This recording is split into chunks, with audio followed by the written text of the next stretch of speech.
আসসালামু আলাইকুম আমাৰ প্ৰিয় খামাৰী বন্ধুসকল, আপোনালোকক আমাৰ এই ইউটিউব চেনেলৰ পৰা স্বাগতম জনাইছোঁ এনিমেল লাভাৰ 90। আজি আপোনালোকক চাবলৈ পাব গৰুক কেনেকৈ আমি কেষ্ট্ৰেশ্যন কৰিব পাৰোঁ, কেনেকৈ আমি কেষ্ট্ৰেশ্যন কৰিব লাগে। দামৰা গৰুক আমি কেনেকৈ কেষ্ট্ৰেশ্যন কৰোঁ মেচিনৰ সহায়ত ডিজিটেল পদ্ধতিত আপোনালোকে চাব পাৰিব। এতিয়া আৰু মানে আগতে যেতিয়া মানুহে গৰুবিলাকক কেষ্ট্ৰেশ্যন কৰাইছিল, খাচীয়া কৰাইছিল, তেতিয়া মানে কি কৰিছিল, ব্লেডৰ সহায়ত কেষ্ট্ৰেশ্যন অৰ্থাৎ মানে যিটো খাচীটো কৰাই দিয়া হৈছিল, কৰি দিছিল। কিন্তু এতিয়া বৰ্তমান কি হৈছে, আপডেট হৈছে। বৰ্তমান এতিয়া আৰু মানে যিটো মেচিন আছে, মেচিনৰ সহায়ত কেষ্ট্ৰেশ্যন কৰা হয়। মেচিনৰ সহায়ত কেষ্ট্ৰেশ্যন কৰিলে মানে বহুত ভাল। তাত কোনো ধৰণৰ মানে ৰক্ত নপৰিব, কোনো ধৰণৰ সমস্যা নহ'ব, তাত ঘাঁ নহ'ব, মানে বহুত ভাল আৰু কি এইটো পদ্ধতি। যাৰ কাৰণে মেচিনৰ সহায়ত কৰাটো এটা ভাল পদক্ষেপ। আৰু যদি ব্লেডৰ সহায়ত কাটি দিয়ে, গুটিবিলাক ওলাই দিয়ে, তেনেহ'লে কি হয়, তাত মানে মাখি ধৰে, তাত পোক দিয়ে, ফুলি যায়, বহুত ধৰণৰ বেমাৰ হয়।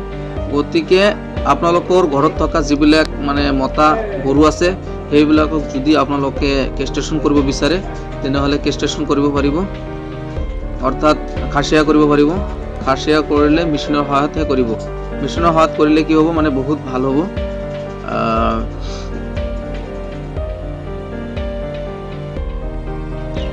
কেষ্ট্ৰেশ্যন মেচিনটোতো আপোনালোকে চাবই পাৰিছে, এইটো হ'ল কেষ্ট্ৰেশ্যন মেচিন। এই কেষ্ট্ৰেশ্যন মেচিনৰ সহায়ত দামৰা অৰ্থাৎ মানে মতা গৰুবিলাকক কেষ্ট্ৰেশ্যন কৰা হয়, অৰ্থাৎ খাচী কৰা হয়। কেষ্ট্ৰেশ্যন মেচিনটোৰ সহায়ত কেনেকৈ খাচী কৰিব লাগে আপোনালোকে ভালদৰে লক্ষ্য কৰিলে চাব পাৰিব। কেনেকৈ খাচী কৰিব লাগে সেইটো আপোনালোকে ভালদৰে মানে চালে গম পাব। এইটো হ'ল মেচিন। মেচিনৰ সহায়ত মানে কি হয়, যিটো গুটি আছে, গুটিৰ লগত যিটো ৰস আছে, সেইটো ৰসটো মানে কি হয়, ডিছকানেক্ট হৈ যায়, আৰু যাৰ ফলত মানে সেইটো কি হয়, কেষ্ট্ৰেশ্যন হৈ যায়, খাচী হৈ যায়।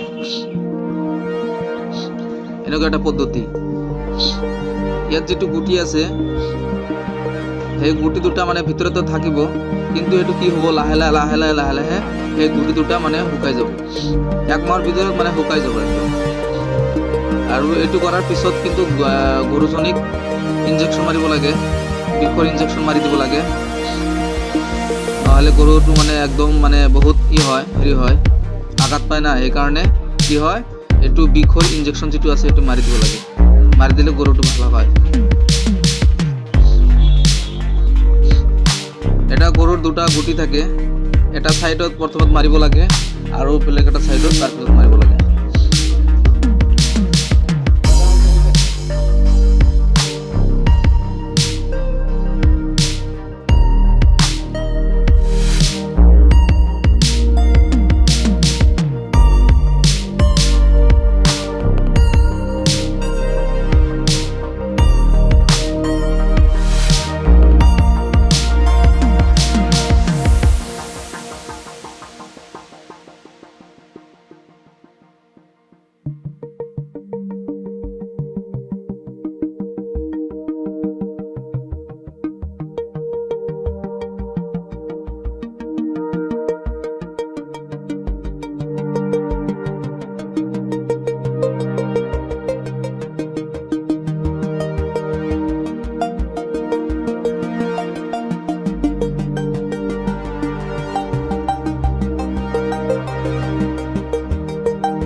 বন্ধুসকল কেষ্ট্ৰেশ্যন হৈ গ'ল। এতিয়া অলপ মূৰত মানে ঠাণ্ডা পানী দিব লাগে। ঠাণ্ডা পানী দিলে মানে কি হয় গৰুটো অলপ মানে ভাল পায়, অলপ মানে আৰাম হয় বস্তুটো, মানে বহুত আঘাত পাইছে সেইকাৰণে।